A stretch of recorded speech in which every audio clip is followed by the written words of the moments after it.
ডিম আমাদের নিত্য প্রয়োজনীয় একটি খাদ্য তালিকার মধ্যে অন্যতম, যেটা আমরা প্রতিদিনই প্রায় খেয়ে থাকি। কিন্তু এতে লক্ষণীয় বিষয় যে কোনটাতে ক্যালোরি বা শক্তির পরিমাণ বেশি, আর বিজ্ঞান কি বলে এই বিষয়ে। আজ জানব এই ডিম ভাজা এবং সিদ্ধ ডিমের খুঁটিনাটি বিষয়। প্রথমে বলি ভাজা ডিম সম্পর্কে।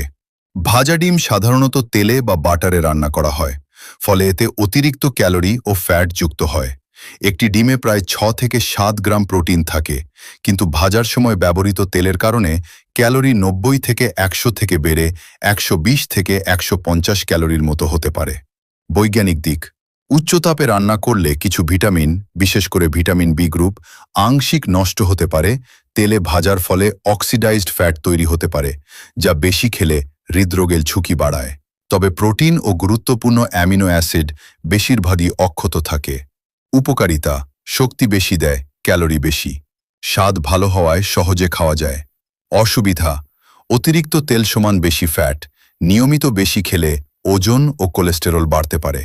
এবারে আসি সিদ্ধ ডিম সম্পর্কে। সিদ্ধ ডিম পানিতে রান্না করা হয়, তাই এতে অতিরিক্ত তেল বা ফ্যাট যোগ হয় না। একটি সিদ্ধ ডিমে প্রায় 70 থেকে 80 ক্যালোরি থাকে এবং এটি উচ্চমানের প্রোটিনের অন্যতম ভালো উৎস। বৈজ্ঞানিক দিক: সিদ্ধ করলে প্রোটিন ডিনেচার হয়ে সহজে হজমযোগ্য হয়। ভিটামিন এ, ডি, বি12 ও মিনারেল, আয়রন, জিঙ্ক বেশিরভাগই সংরক্ষিত থাকে। কোনো অতিরিক্ত ফ্যাট তৈরি হয় না।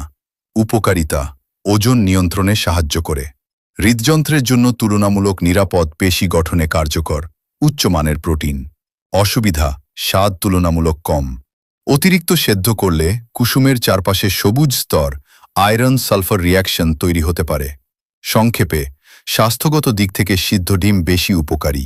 স্বাদ ও ক্যালোরির জন্য ভাজা ডিম জনপ্রিয়, কিন্তু পরিমিত খাওয়া উচিত।